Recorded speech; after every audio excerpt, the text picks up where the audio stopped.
coisa. E você, Herbert? Cara, eu tenho uma história que talvez retrate um pouco disso, né? Vocês sabem, eu já contei isso aqui em outro episódio. Eu tenho um filho que hoje tem 2 anos, mas que nasceu com 6 meses de gestação. Vocês conhecem. E o pequeno Heitor, quando ele teve alta da UTI neonatal, ele foi constatado por laudo que ele era surdo, que ele não escutava. E isso, cara, para qualquer pai, para qualquer mãe é desestabilizador, é algo fora do comum. Mas a gente sempre permaneceu com a nossa fé, com base naquilo que a gente sempre viveu. Mas, e aí, falando sobre pensamento positivo e atitude, a gente levou ele no especialista e o especialista disse, olha, comprem um aparelho, porque de fato ele não escuta, vamos ver se com o aparelho ele começa a escutar, pelo menos que seja minimamente algum som. E aquilo, claro, trouxe um desespero interno para mim, para minha esposa, mas a gente resolveu naquele momento não só pensar positivo, mas também agir positivo. E a gente disse, não, a gente não vai comprar o aparelho agora. Resolvemos ir num outro especialista. E aí marcamos um exame e tal, com a mesma médica que havia feito o primeiro exame dele, que havia constatado que ele era surdo. E aí nós chegamos no local e o pensamento nosso, tanto meu como da minha esposa, era um pensamento positivo. Deus está no controle, tudo vai dar certo. Mas ela teve só o pensamento, a minha esposa. Porque ela olhou para mim e disse, olha, eu não vou entrar. Eu não quero ter nenhuma atitude relacionada a isso. Eu penso positivo, mas vou ficar parada, não vou fazer nada, não vou ter nenhuma atitude. Eu disse, não, eu vou entrar com ele então e nós vamos lá conversar com a médica e fazer mais um exame, mesmo que seja o mesmo exame, mesmo que seja mais uma vez na mesma coisa, mais do mesmo, mas eu vou ter também a atitude positiva, não só o pensamento. E aí entrei na sala, uma sala escura, um pouco maior que esse estúdio, e colocou os aparelhos nele, no ouvido, na cabeça, era um exame super detalhado. E aí eu fiquei sentado numa cadeira com ele no colo, ele dormindo, porque o exame precisava ser com ele dormindo. A médica foi um pouco para frente e ficou de costas para mim, mexendo no computador e no aparelho onde ela iria fazer o exame. E aí ela começou a fazer o exame, com 10 minutos de exame, ela parou o que ela estava fazendo, virou a cadeira dela, olhou para mim, percebi que algo não estava comum, mas continuei quieto da mesma maneira que eu estava. Ela voltou para frente, continuou fazendo o exame, mais 10 minutos e ela olhou para trás e eu percebi que os olhos dela estavam cheios de lágrimas. Eu ainda não havia entendido o que estava acontecendo, mas eu percebia que não só o nosso pensamento era positivo, mas a minha atitude naquele momento era positiva, de levar ele, de acreditar que ele poderia fazer o mesmo exame e que o resultado poderia ser diferente. Uau.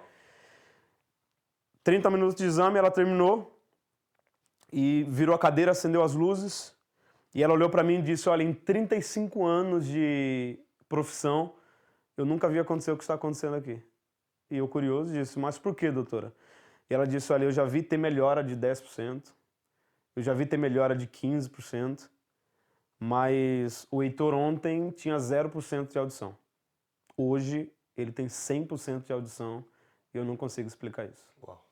Aí ela disse, não com essas palavras, mas conjecturando, ela disse, chama a sua esposa que só teve o pensamento positivo, porque eu quero mostrar que a atitude positiva também pode mudar alguma coisa. Uau. Fera demais, né? Acabou, pô. Impagável, solta o microfone. Só vai embora. E ela chama minha esposa no momento, ela fala, traz sua esposa que eu quero falar para ela o que está acontecendo. E aí minha esposa chega, o Heitor já tinha acordado, e ela disse, olha, eu quero ter o prazer de, junto com vocês, ligar para o médico que mandou fazer o aparelho. Porque vocês fizeram bem em ter a atitude ontem de não deixar ele fazer o aparelho. Porque hoje pode ligar para ele e mandar ele cancelar qualquer coisa, porque o Heitor não vai precisar de aparelho nenhum. Uau. Então, assim, só para concluir, vai muito além do pensamento e da atitude. Mas você vê que a gente nunca deixou de acreditar. Então, o nosso pensamento deu início e a atitude de querer fazer outro exame tornou realidade aquilo que a gente achava que não ia acontecer. Após deixar os nossos olhos, né, mais vermelhos, avermelhados, Isamara, a estagiária, tá ali chorando literalmente, o Isaías ali também, o outro Isaías, editor. Cara, Incrível, incrível. Não sei se daqui é podcast, não sei se é pregação. Devia ter deixado pro final. Devia ter deixado pro final. Mas, cara, o que falta pra gente poder acreditar de verdade, colocar a mão na massa e fazer a coisa acontecer? Sabe, às vezes, Herbert e Isaías, o que vem contra nós é muito alto, o barulho da cidade tá falando muito mais alto do que a voz do Espírito de Deus que sopra dentro de nós todos os dias, falando, vai, acredita, não para, coloca a mão, porque na tua mão tem bênção, na tua visão tem bênção, sabe? Aonde você pensa que você vai conseguir chegar, só que aí a gente prefere ouvir a voz do cara do jornal da Rede Globo ou de qualquer outra emissora de TV, a gente prefere dar ouvido para aquele cara que é pessimista, para aquela pessoa que só quer nos afundar, às vezes inconscientemente, e não por maldade, mas é uma forma da pessoa querer nos preservar às vezes, né? Mas dentro de nós habita o Espírito de Deus que ele fala, cara, acredita que o Heitor vai ouvir, acredita que o Heitor é saudável, acredita que o Heitor vai ter um grande testemunho para contar. E se o Herbert não coloca a mão na massa junto com a esposa, jamais a gente poderia estar aqui ouvindo isso, cara. Se a gente não dá uma recusa pro médico do dia, da semana anterior. Se não se posiciona. Se a gente não se coloca na posição de dizer assim, não, espera. A gente ainda crê em algo diferente. Nosso pensamento ainda nos leva a acreditar em algo diferente. E isso me leva, cara, não tenho certeza agora, mas eu acredito que é Mateus 14. Tá. Espiritualizando um pouco mais isso aqui. Acho que é Mateus 14, não tenho certeza. Mas quando Jesus vem andando por sobre as águas. E os discípulos estão dentro do barco, a tempestade, o vento. E aí Pedro olha para ele, os discípulos todos amedrontados, dizendo, é um fantasma, não sei quem é. E Jesus diz, não sou eu. E aí Pedro vai dizer, se és tu mesmo, permita que eu vá ter contigo. Permita que eu ande sobre as águas. O pensamento dele já era positivo. É verdade. Já era positivo. Porque se ele está dizendo, eu acredito que o Senhor é o Senhor, e se é tu mesmo, permita que eu vá, deixa eu descer. Aí ele dá o primeiro passo.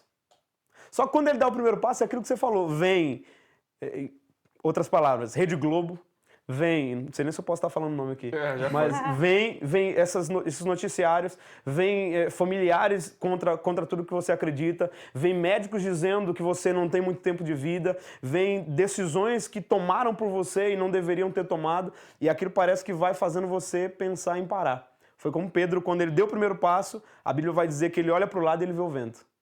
Ele olha para cima e vê a tempestade caindo. Ele perde o foco. Seu pensamento já não era mais positivo. Porque enquanto ele estava com o olho no foco, ele pensava em Cristo. Eu vou ter contigo, eu vou até onde o Senhor está. Quando ele deixa de olhar para Cristo, seu pensamento se torna negativo. Por quê? Porque ele olha para a adversidade. É isso. Ele olha para a tempestade, ele olha para o vento. E a Bíblia vai dizer que quando ele vê as ondas grandes, ele desanima. Ele deixa de ter atitude positiva. A primeira atitude dele, vou andar, vou caminhar, é aquele entusiasmo, é aquele fogo de palha. Quando ele vê a tempestade, ele esfria. A Bíblia vai dizer que enquanto ele vê a tempestade, ele dá ouvidos à tempestade, ele começa a afundar.